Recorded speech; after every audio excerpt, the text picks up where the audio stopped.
Welcome to Becoming the Ultimate Coach. I'm the Jock, and this is the Doc. And with our combined experience in fitness and psychology, we are here to help you become the ultimate coach. Okay, we're on part 2, talking about cognitive biases and how this affects your clients and you and your business. So, Dr. J, if they haven't seen the first episode, what are cognitive biases and why are they important for us to know?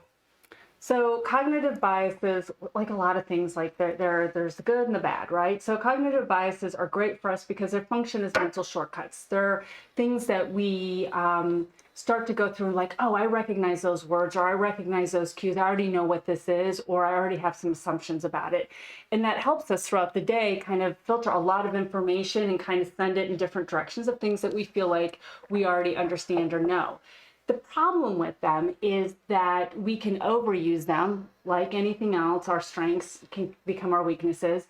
And what starts to happen is they end up sometimes supporting us to make irrational decisions or illogical decisions because we're already assuming we understand something.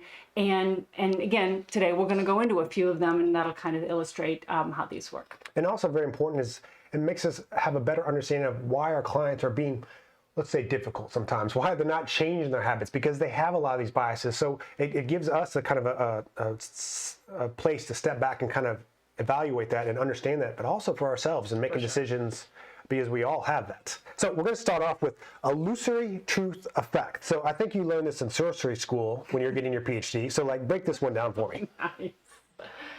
All right, I'll make this less elusive.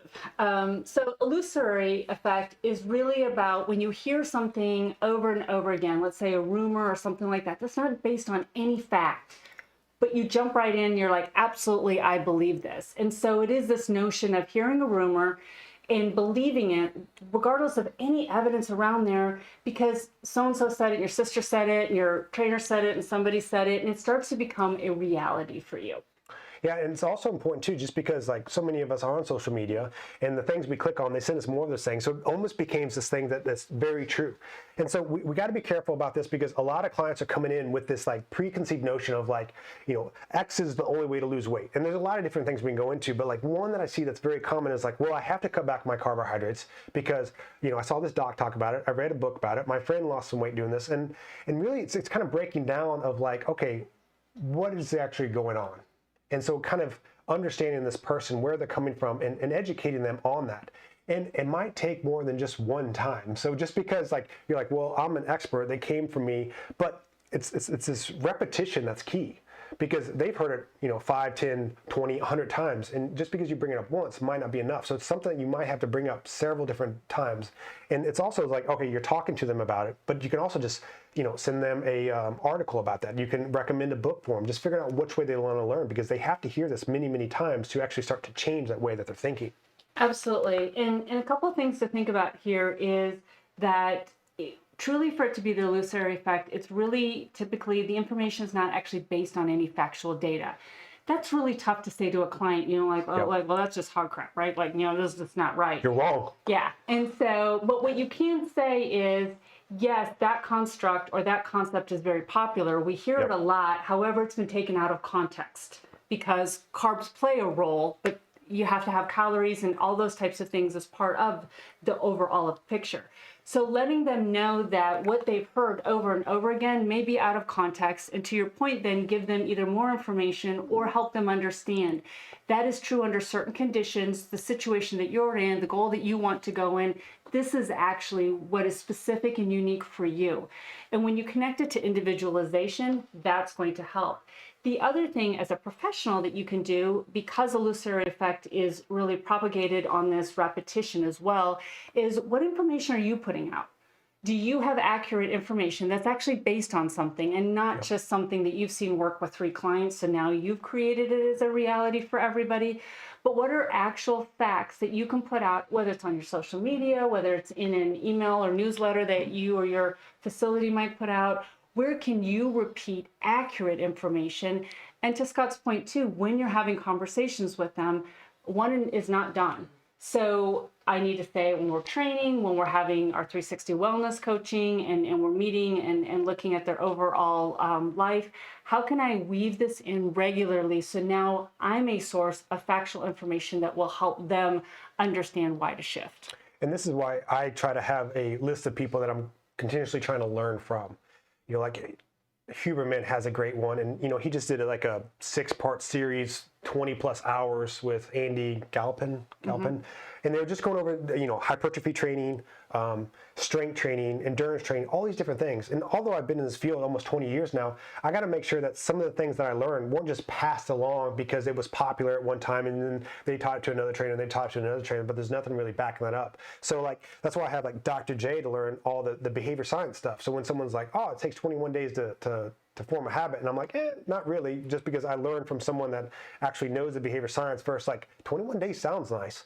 And then also like Huberman, or you know, there's a lot of different guys out there of making sure that you're finding guys that are doing current research, so you're not, you know, part of the problem when it comes to this. So moving on to the second one, negative bias. Yeah, and that's just, and we all have experienced this. Our brain naturally remembers the most negative type of part of an experience, or let's say comment. And we always see this, right? Like if somebody says 5 nice things to a person within a given week and say 1 negative thing, our brains tend to focus on that. And some of that has to do also with sort of that fright flight and that tendency towards, we're always looking for a threat. And so negativity is part of that. And so when we think about that, and we think that people remember the most negative thing, we have to really think about that in regards to how we communicate with clients, how we shape experiences in our facilities when we're talking to them, because that's the thing that they're going to remember is the most negative. And so we have to, when they're coming to us, they also may, when we say, let's say we're having a 360 wellness coaching meeting, and we're talking about the life inside and outside the gym and all of their goals, and how was your week? They may be like, oh my gosh, like getting the protein in the shake is just so difficult and I can't do it. And sometimes when you say like, okay, well, how many days did you try it? Well, I tried it 5 days. How many days did you get it in? 4. And you're just like, well, why is it the thing? But they're remembering that one day where they're like, crap, I forgot it, and they're beating themselves up about it, or they had a really difficult time with it, or it didn't taste good, or their stomach didn't agree with it, whatever.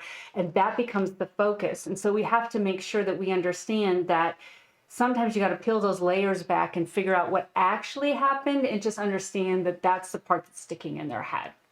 Yeah, and I think a way to think about it as your business standpoint too, because we have to be careful with this in ourselves. It's like, I've used several different marketing companies out there, and like I haven't had great experiences with them. But one that I did have an amazing experience with was, and this isn't, it's not like they're paying me to say this, but 97 Displays for a gym location, SEO stuff they do, the leads they get in, it's a really good positive one. And it's not much work, and I get consistent leads coming in. Because they just have a good system in place. But if I had this like negative bias of like, well, I've tried several marketing companies, they didn't work, so I'm just not going to use any, then I wouldn't have found this one. So just thinking about that with your kind of negative bias in the sense of like, whether it's a type of client or it's a service that you use or something like that, like there's a lot of different shapes and sizes, and sometimes it's just finding that right one that's super important. But the other side, on the client side, is like, clients are going to come in with a lot of negative bias when it comes to health and wellness and fitness, because they've had a lot of failures with that. A lot of people that have tried, you know, a lot of extreme things in the past. And so what's important when we first meet with someone is showing how our system is different, so that we can kind of, you know, lower that barrier, so they're more open and more receptive for the things that you're trying to change. So really addressing that early on, I think, is super important. Yeah, and it's also why when possible, we want to avoid these all or nothing approaches in general, because, and again, I'm not going to pick on Whole30, but this is an easy example to share, is the Whole30 process, and for a lot of great reasons. But they're saying, like, if let's say you're on day 18 and you kind of don't follow it, you need to start over on day 1, because they're saying you really need this full 30 days. Well, what will happen oftentimes is people remember, like, gosh, I got this far and then I fell off the wagon, so to speak, and I had to start over. And that becomes the thing. And the people that develop Whole30, they don't want that association. They're just saying, hey, for 30 days, this is really going towards the result that you're looking for, right? This very different food structures and the way you eat and all of those things. And so they're just saying that. But if we're not careful in the way that we support people and encourage people, that can be what people walk away from. So when we do have something that's sort of like pretty intense or very time specific, we have to keep that in mind. Absolutely. So peak in rule. This is one of my favorites. break it down for us, and then I'll show you my favorites. Of course you will. So the peak end rule is just that people remember that peak experience, the most memorable part, the optimal, the height of an experience. And that can be negative, it can be positive, it can be, typically we like to think of it as a positive, but whatever that most memorable part of the experience is. And so when you think about that, if you're training someone or you're meeting with someone for 15, 30 minutes, an hour, what are they walking away with? And is that peak moment a sense of success, a sense of completion, something like that? Or are they walking away with this remembrance of this like most painful thing, or you screaming at them, you know, to work a little harder? What peak moment do we want them to walk away with? And this is one of my favorite ones because I think it's so important to talk to people, you know, when they're doing sessions with people, and understanding what your client really values. And it can't be the same thing for everybody. There's some clients that come in and they just love an arm pump. There's some clients that love some core work. There's some that love just to be crushed. And so knowing how to work that into the program, and you know, it's always this fine line of like giving them what they want and giving them what they need.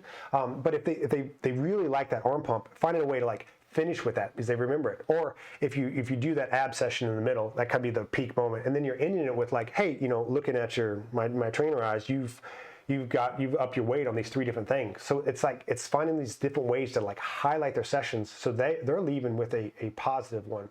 You know, I remember reading about this first, and a lot of times I talk about it as like trip experiences. Like people will remember the peak part of the experience and remember the ending. So there might be other parts in there that, you know, weren't their favorite. So maybe they don't really love doing back squats. Well, you can still work in some back squats. You just got to make sure that you still have that peak part and you make the ending strong. And then they will remember that. And then you can work in more of the things that they really need. Not saying everybody needs back squats, but just as an example. And then you can still have that positive takeaway that they're having and getting in all the things that you think they need as well. Yeah, and I really want to kind of double down or stress the point that Scott made about what people need is different across people. And although you think this is maybe what they need or this is the best, whatever they value is also going to be interpreted in that peak moment. And it's really interesting because I've literally heard people have conversations where I'll be at a social gathering and they'll talk about like, oh, I've started at this new facility. And they're like, oh, well, I thought you were working out at such and such. And they're like, yeah. And it's like, well, why would you leave there? Didn't you lose like your 20 pounds for your wedding and you were whatever? And they're like, yeah, I lost 20 pounds, but I just didn't feel like I got a whole lot of individualized support. And I'm like, yeah, but I thought you went there to lose the 20 pounds. So it's really interesting. And I hear these kind of dichotomies a lot because, and it can be super frustrating for a fitness professional because we're like, you came in and you said you want to lose 20 pounds for your wedding. You lost 20 pounds for your wedding, but now you're telling me that you didn't have the experience that you wanted. I'm a little confused. And we hear that too, you know, sometimes when people will leave a gym or change a facility, the answer they give you, you're like, that doesn't seem to fit their experience. But what they wanted was, yes, that outcome is nice, but what they needed to feel, that peak for them was that highly individualized. And they felt like their trainer was maybe spending more time on Sally than with them and whatever it is. So just kind of understanding that and knowing that that peak bias effect is what is a peak moment for me, and then how can we help deliver that, and also remind clients of those moments. Remember when you really crushed it because they want to be crushed, things like that. And one simple way to accomplish this is a lot of times as clients are finishing up their cycle of programs, which I usually write a 4-week cycle for people. I'm like, what do you want to have included in your next workout? And I typically get something of like, oh, I want more stretching, or I want more core work, or I want more, you know, whatever it is, I want more arm work. And I might not necessarily think that they need more core work, but if they really like doing it, I'm going to work a little bit of that in there because they want that. I still have enough time. I can do all the things that I feel like they need, but I can work some of that in there. So that's why I like to ask that from them, because it's a way to get an insight of like what they really enjoy and feel like they need to have. So as we wrap things up here, I really want you to take a step back and think about these cognitive biases that we talked about today. We went over 3 today. If you check out the previous one, we did 3 more there, and there's quite a few out there. So the more you can learn about them, the more you can better understand your clients and better understand yourself, your business, and the decisions that you're making on a daily basis. Yeah, and the goal isn't to have like all, because there are a lot of cognitive biases. The goal isn't for you to have them all memorized and you know, be a master at them. But it's when you're having interesting issues or when you're seeing sort of disconnects sometimes, or when communication doesn't seem to be flowing the way, it's a good resource to go back and just kind of run through some and go, I wonder if one of these is going on, whether it's for yourself as a professional or for your clients. And, you know, we're hoping that we're explaining this well and we're sharing just some good nuggets, but always feel free to message us and let us know if something's not clear or you want more of something. Awesome. See you next time.